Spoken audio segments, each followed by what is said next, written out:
Hey everybody, welcome back. I just wanted to do a very quick video today celebrating the release of one of my favorite films, one that has a lot of special meaning for me, and that is George Romero's Creepshow. Released on this day, November 12th, back in 1982. I remember seeing the film. I don't know how, somehow I convinced my parents to let me watch this when I was really young, because I had actually found a copy in a bookstore of the comic book one. I guess it's a comic book.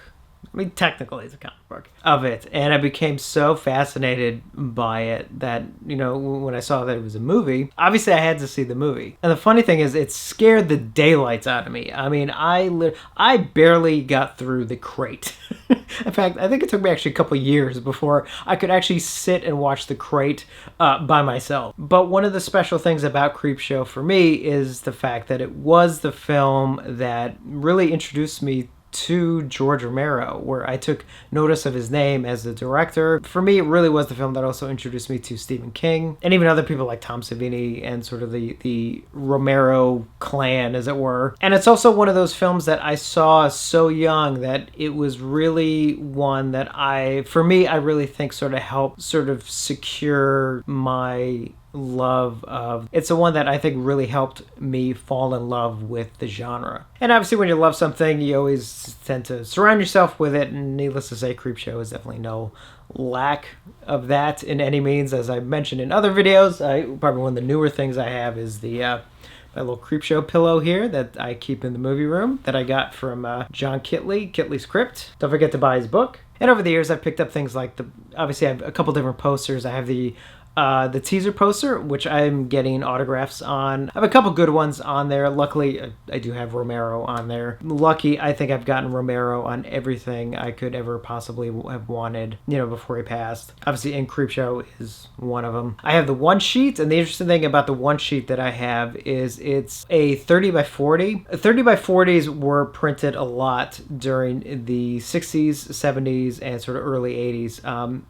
For a lot of films. There were alternate versions of the one sheet. So it was basically the one sheet poster printed on a thicker paper stock. It's almost like a thin cardboard. Never printed too many because they were kind of hard to deal with because it's cardboards that bend. And in that regard, they're almost actually a lot more delicate, but they're also a little bit harder to find depending on the movie. So I'm happy that I do have the 30 by 40 of Creepshow. And I do have two foreign posters. One is the Italian release, which is huge. It's like, what is it, 47 inches across and 63 inches tall. It's gigantic. And another one that I have of, I believe it's the exact same dimensions, is the amazing French poster for Creepshow. I mean, the artwork on this is just so beautiful. It's one of those where I remember seeing this image years ago, and I was like, my God, what was this? You know, is this like for real? And found out it was used for the French poster, so spent time tracking down the French poster, and I finally got one. Not sure where the hell they would ever hang it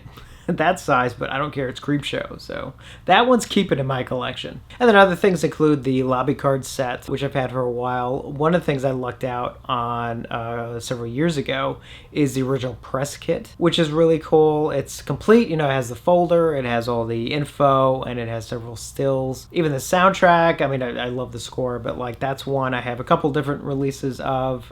You know, the original vinyl, that's actually something I got as a kid. I found it, like I tracked that down as a kid because I wanted the music so bad. So I have that. I have like it was a Japanese import before it actually had a US CD release. Then there was the first CD release, and then the more recent release. I have several different video releases. Again, I have the original VHS, which again is my own copy that I've had as a kid. I have it sitting on my Creepshow shelf, which, as you can see here, just has a bunch of different things on it of those different kinds, you know, figures and autographs and pins and one of the books. I actually have like 3 versions of the comic book. There was the original one that I bought way back when, which I actually do still have. I thought I actually lost it in the move, but I actually found it in a box. It's not in great shape by any means. I mean, it was a kid, you know, didn't exactly take care of that. But I do have then a little bit later version, and then there was the reprint that they did a year or 2 ago, which I have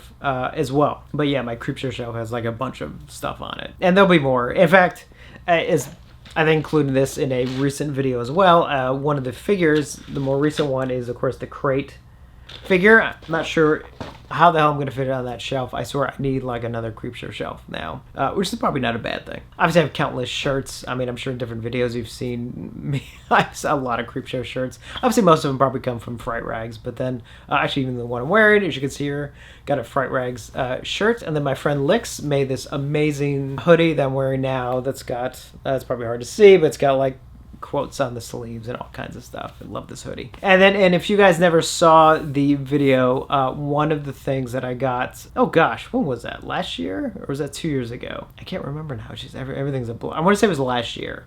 I think it was early last year, which is one of my most treasured things that I could have in my collection. It means so much for me to have these, and that is, of course, original animation cells from Creepshow. Like the animation cells that were used in the beginning of the film. I got them directly from Rick Catazone, who did those animation sequences. And of course it's the two from the Spectre at the beginning of the film. One that is literally right after the lightning hits and he goes from the live action puppet to the animation cell. It's literally like right there. Just perfect pose on the animation. Absolutely love these things. I am treasuring so much. I cannot tell you what it means to actually have these in my collection. Obviously anything Creepshow I'm gonna jump at. I'm sure there's even stuff I have that I probably even am forgetting about. It's a film that means so much to me on so many different levels, and so every year I just, I have to celebrate it on its anniversary. Yes, later today I of course will be watching it for the millionth time. So thank you, George, wherever you are, for making so many great films, including Creepshow. So let me know your memories on Creepshow, if you had kind of a similar experience with me where you saw it really young and scared the crap out of you, or if you were a little later kind of coming to it. Definitely let me know. As always, thank you for watching.